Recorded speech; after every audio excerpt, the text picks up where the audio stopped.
You're watching the Finance News Network and I'm Jessica Amir. Joining us now for an update is Lepidico Managing Director Joe Walsh. Joe, welcome back to the network and it's great to see you again and thanks for joining us while you're in Toronto. Thanks, Jessica. Good to be with you. First up, Joe, just tell us about the acquisition of Canadian-listed Desert Line Energy. Back in the beginning of May, we announced a business combination with TSX Venture Exchange listed Desert Line Energy. That transaction is now close to completion. We expect it to close, in fact, in the next week or so. And what it does is it brings together Desert Lion's lepidolite resources in Namibia with Lepidico's process technologies, LOH-Max and LOH-Max. So the strategy is to bring the businesses together to produce a vertically integrated business from mine through concentration to lithium chemical production, which is a shared objective of both companies. So the transaction with Desert Lion is a scrip-based transaction. We're offering 5.4 Lepidico shares for every one Desert Lion share. The offer is also extended to optional warrant holders of Desert Lion. And on a fully diluted basis, the Desert Lion shareholders will represent about 19% of the enlarged company, with Lepidico shareholders representing about 81%. Thanks, Joe. Now to your feasibility study for the lithium hydroxide processing plant in Abu Dhabi. How's that progressing? So we've now completed the process design for that plant, and Lycopodium is now undertaking the engineering for it. Also, back in May, we announced an MOU with Abu Dhabi-based chemical company Gulf Fluor for supply of sulfuric acid.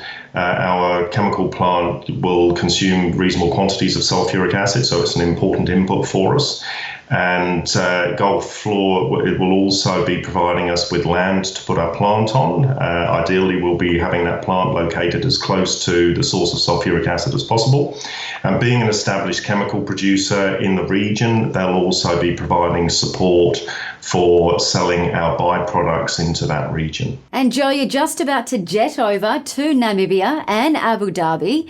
What's the purpose of the trip and what's planned? So the purpose of the trip initially in Namibia will be to integrate Desert Lion into the Lepidico business. They have around 15 employees in Namibia who will be welcoming to Lepidico. And we also want to be starting exploration programs quite aggressively. We are looking to mobilize a drill contractor onto site and have at least 2 drill rigs operating before the end of the first week after the deal closes. So after Namibia, we will be heading to Abu Dhabi, where we'll be meeting with representatives from Gulf Fluor, and we'll be having a workshop with them so we can really integrate what their business can offer to the Phase 1 plant project into that feasibility study. And coming back home to Australia, just give us an update on the lithium pilot plant developed in Perth and what this now means for the company. So the pilot plant development went extremely well. We completed that well within budget by the end of May. We then transitioned into the operations phase with commissioning. That commissioning is now well advanced, and we expect to be doing that full pilot plant run within the next week or two. So we'll be operating for about 10 days, producing lithium carbonate and all of the LOH-Max byproducts. And that will then set us up for changing the materials of construction in the plant where we need to, and converting it over later on in the year to a demonstration plant. We'll then also be integrating LOH-Max lithium hydroxide production capability into the plant.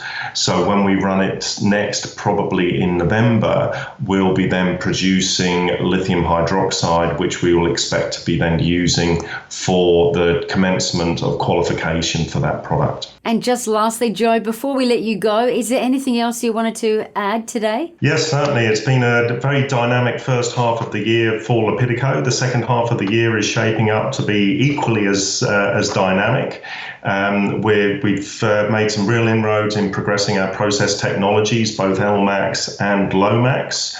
Over the second half of the year with the pilot plant project, we will be advancing both of those technologies further with the objective of, by the end of the year, being able to produce samples of lithium chemical for qualification purposes to customers. Furthermore, we're going to be drilling quite aggressively in Namibia and announcing a new mineral resource there. We're still working in Portugal at the Alvaroche project, and we expect to have an inaugural ore reserve estimate for that project within the space of the next 3 or 4 months as well. So a busy second half of the year coming up for Lepidico. Well, Joe Walsh, congratulations again, and thank you so much for your time while you're in Toronto, and looking forward to the next update. Thank you very much, Jessica.